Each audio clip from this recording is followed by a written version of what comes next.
पूरा प्राइवेट पूरा तो नहीं हुआ, बहुत सारा हो गया ना। प्राइवेटाइजेशन नहीं हुआ है, कुछ कुछ पार्ट हुए हैं जो कि शायद ज़रूरी भी थे। अगर इस नज़रिए से भी देखें कि अगर गवर्नमेंट और प्राइवेट में अगर कंपटीशन रहेगा तो शायद गवर्नमेंट एम्प्लॉयज़ भी ज़्यादा अच्छा काम करें और उनके पास आपस में सिंक्रोनाइजेशन भी बना रहेगा। और जो लोग कहते हैं उन्हें जॉब नहीं मिलती, गवर्नमेंट जॉब में इतना कंपटीशन है, कम से कम उनके पास प्राइवेट जॉब के थ्रू कुछ तो रोज़गार आएगा। तो अगर कोई विजन है गवर्नमेंट का तो उससे पहले पब्लिक को समझना पड़ेगा। चलो मैम, अगर प्राइवेट सेक्टर ठीक है, आप सही बता रहे हैं, पर प्राइवेट सेक्टर में तो रिजर्वेशन नहीं है। हमारे देश के बहुत सारे जो डिप्रेस्ड क्लासेस है उसका क्या होगा फिर? जो डिप्रेस्ड क्लासेस है, डिप्रेस्ड क्या होता है? ट्रैफिक दिन पर दिन कोई कंट्रोल नहीं है, ट्रैफिक पे, पॉल्यूशन पे कोई कंट्रोल नहीं है, बिजली उन्होंने सस्ती कर रखी है तो बाकी की चीज़ें महंगी कर रखी है। वोट बैंक के चक्कर में उन्होंने इतना सब कुछ कर दिया है, दिल्ली का माहौल ख़राब कर रखा है, तो ये सारी चीज़ें तो अच्छी नहीं है। तो केजरीवाल बोलते हैं कि लेडीज महिलाओं के लिए बस टिकट फ्री है, बहुत सारी स्कीम चला रखी है, बहुत सारी योजना है, तो इस पे क्या कहना है? ट्रैफिक इतना होता है, बस में चढ़ने से कितना ही टाइम, इंसान 4 बजे घर से निकले तब जाकर के 8 बजे ऑफिस पहुंचेगा, इतना ज़्यादा ट्रैफिक तो मैम होता है। कहीं ना कहीं इस ट्रैफिक का कारण तो पॉपुलेशन है ना, अगर पॉपुलेशन पर कंट्रोल होगा तभी तो। वही तो, जब बाहर से अगर आप बुला करके अपने शहर में रखोगे लोगों को तो पॉपुलेशन तो बढ़ेगा ही। पूरा प्राइवेट पूरा तो नहीं हुआ, बहुत सारा हो गया ना। प्राइवेटाइजेशन नहीं हुआ है, कुछ कुछ पार्ट हुए हैं जो कि शायद ज़रूरी भी थे।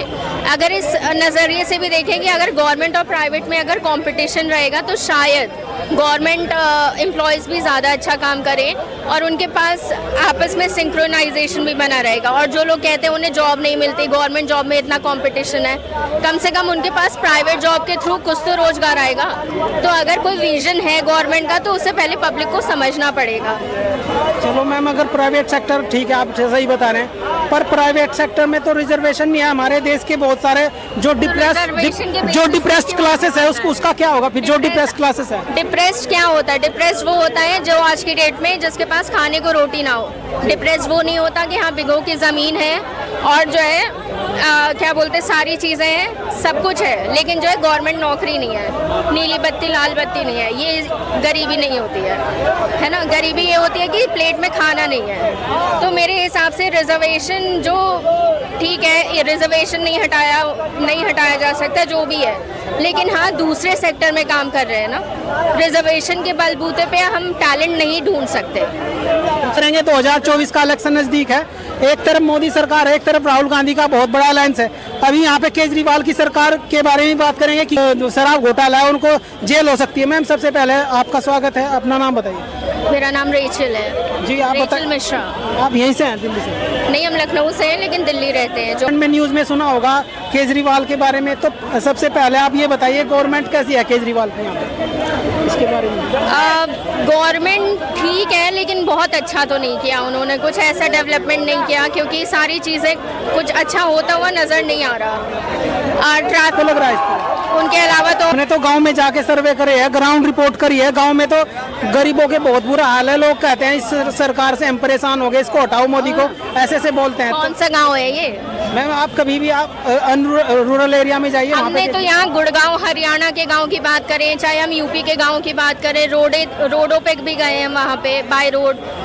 ये आपका ये क्या बोलते हैं, पहाड़ों पे अगर आप चले जाओ, उत्तराखंड हिमाचल, वहाँ की रोडों का इतना डेवलपमेंट हो रहा। अभी केदारनाथ की यात्रा खुलने से पहले पूरी रोड बनवाई गई वहाँ पे, इससे पहले तो ये सारी चीजें नहीं हुई कभी। चलो मैम, रोड का मानते हैं कि रोड सभी में इतना डेवलपमेंट हो रहा है, रोडें इतनी अच्छी हो रही हैं, दिल्ली छोड़ के हर जगह की रोडें अच्छी हो रही हैं। तो मतलब रोजगार पे काम कर रही है सरकार?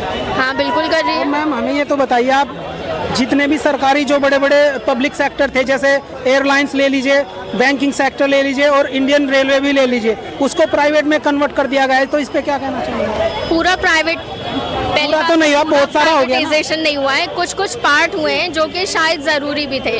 अगर इस नज़रिए से भी देखें कि अगर गवर्नमेंट और प्राइवेट में अगर कंपटीशन रहेगा तो शायद गवर्नमेंट एम्प्लॉयज़ भी ज़्यादा अच्छा काम करें और उनके पास आपस में सिंक्रोनाइजेशन भी बना रहेगा। और जो लोग कहते हैं उन्हें जॉब नहीं मिलती, गवर्नमेंट जॉब में इतना कंपटीशन है, कम से कम उनके पास प्राइवेट जॉब के थ्रू कुछ तो रोज़गार आएगा।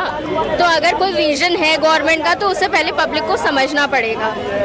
चलो मैम, अगर प्राइवेट सेक्टर ठीक है, आप सही बता रहे हैं, पर प्राइवेट सेक्टर में तो रिजर्वेशन नहीं है। हमारे देश के बहुत सारे जो डिप्रेस्ड क्लासेस है उसका क्या होगा फिर? जो डिप्रेस्ड क्लासेस है, डिप्रेस्ड क्या होता है? डिप्रेस्ड वो होता है जो आज की डेट में जिसके पास खाने को रोटी ना हो।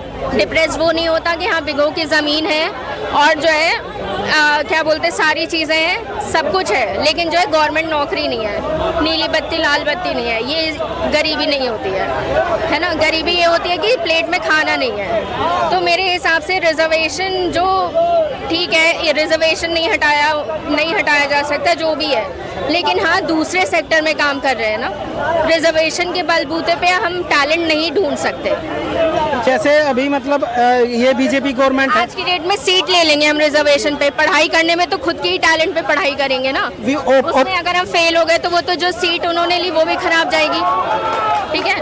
तो वो reservation is having a no point मेरे हिसाब से। जी, ओपोजिशन वाले एलिगेशन लगाते हैं कि अभी आप अगर गांव में जाइए जहां पे बहुत ज़्यादा गरीबी है, तो वहां पे SC/ST के जो छात्र हैं ना, वो ये बोलते हैं कि इस 10 सालों में जो हमें स्कॉलरशिप बेस पे हम पढ़ाई कर लेते थे, वो हमारी स्कॉलरशिप इस सरकार ने खत्म कर दी है।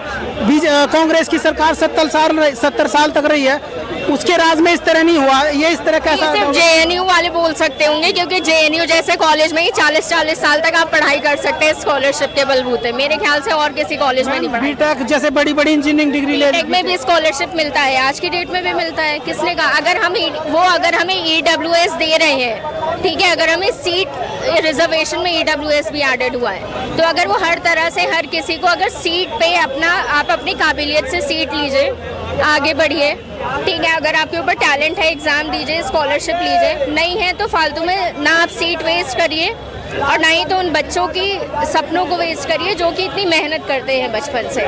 इतना ज़्यादा कंपटीशन बढ़ गया है लोगों के रिजर्वेशन और इन सारी चीज़ों के चक्कर में, क्योंकि डिप्रेशन में चले जाते हैं बच्चे इन सब चीज़ों की वजह से। लास्ट मुझे आप ये बताइए मैम, बाय प्रोफेशन आप क्या करते हैं? मेरा प्रोफेशन जी, हम तो प्राइवेट जॉब करते हैं। तो मैम आप लास्ट कोई मैसेज देना चाहेंगे, क्योंकि 2024 का इलेक्शन है, आप लास्ट मैसेज दे दीजिए। लास्ट मैसेज यही है कि हाँ मोदी सरकार को ही वोट देना चाहिए और उनकी ही सरकार बननी चाहिए, क्योंकि जो सेंस ऑफ सिक्योरिटी और स्टेबिलिटी मोदी जी ने दिया है वो कोई और सरकार नहीं दे पाएगी, ना दिया अभी तक किसी ने। तो 2024 में मोदी जी। मेरा नाम रेचल मिश्रा। क्या ma'am? Rachel Mishra. Thank you ma'am, taking your time, all the best. तो मैं इस वीडियो को यहीं एंड करना चाहूँगा। देखते रहिए हमारा चैनल। धन्यवाद, थैंक यू। Okay ma'am.